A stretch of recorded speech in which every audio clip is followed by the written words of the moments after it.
মধ্যপ্রাচ্যে ইরান ও যুক্তরাষ্ট্রের মধ্যকার চলমান উত্তেজনা এখন এমন এক পর্যায়ে পৌঁছেছে যেখানে পরিস্থিতি পারমাণবিক সংঘাতের দিকে মোড় নিতে পারে বলে আশঙ্কা করছেন অনেকে। সম্প্রতি তেহরানের পক্ষ থেকে আসা কিছু কড়া বার্তা আন্তর্জাতিক মহলে নতুন করে উদ্বেগের জন্ম দিয়েছে। ইরানের নীতিনির্ধারক মহলের স্পষ্ট হুঁশিয়ারি, যদি আবারও তাদের ভূখণ্ডে কোনো ধরনের হামলা চালানো হয় তবে তারা ইউরেনিয়াম সমৃদ্ধকরণের মাত্রা আরও বাড়িয়ে দেবে। প্রতিরক্ষা বিশেষজ্ঞদের মতে এই পদক্ষেপ বাস্তবায়ন করার অর্থ হল পারমাণবিক অস্ত্র তৈরির দোরগোড়ায় পৌঁছে যাওয়া। অন্যদিকে ওয়াশিংটনও তাদের অবস্থানে অনড়। যুক্তরাষ্ট্র সাফ জানিয়ে দিয়েছে, ইরানকে কোনোভাবেই পারমাণবিক শক্তিধর রাষ্ট্র হতে দেওয়া হবে না।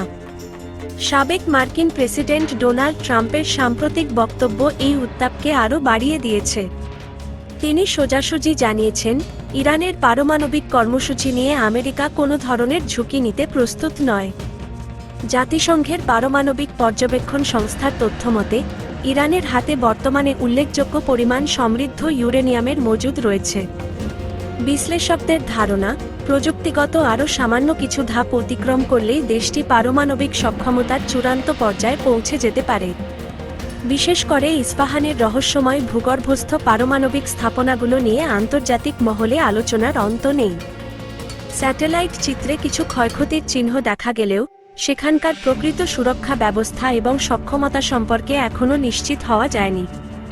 বর্তমানে মধ্যপ্রাচ্যে শান্তি আলোচনার পথগুলো কার্যত রুদ্ধ হয়ে পড়েছে।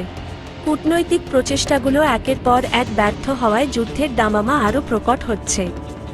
ইরানও তাদের সামরিক বাহিনীকে সর্বোচ্চ সতর্ক অবস্থানে রেখেছে এবং যেকোনো আগ্রাসনের দাঁত ভাঙা জবাব দেওয়ার ঘোষণা দিয়েছে।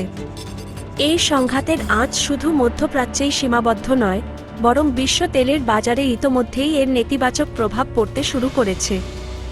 জ্বালানি তেলের দাম আকাশচুম্বী হওয়ার আশঙ্কায় উদ্বিগ্ন হয়ে পড়েছে বিভিন্ন দেশ, যার সরাসরি প্রভাব পড়তে পারে দক্ষিণ এশিয়ার উদীয়মান অর্থনীতিগুলোর ওপর।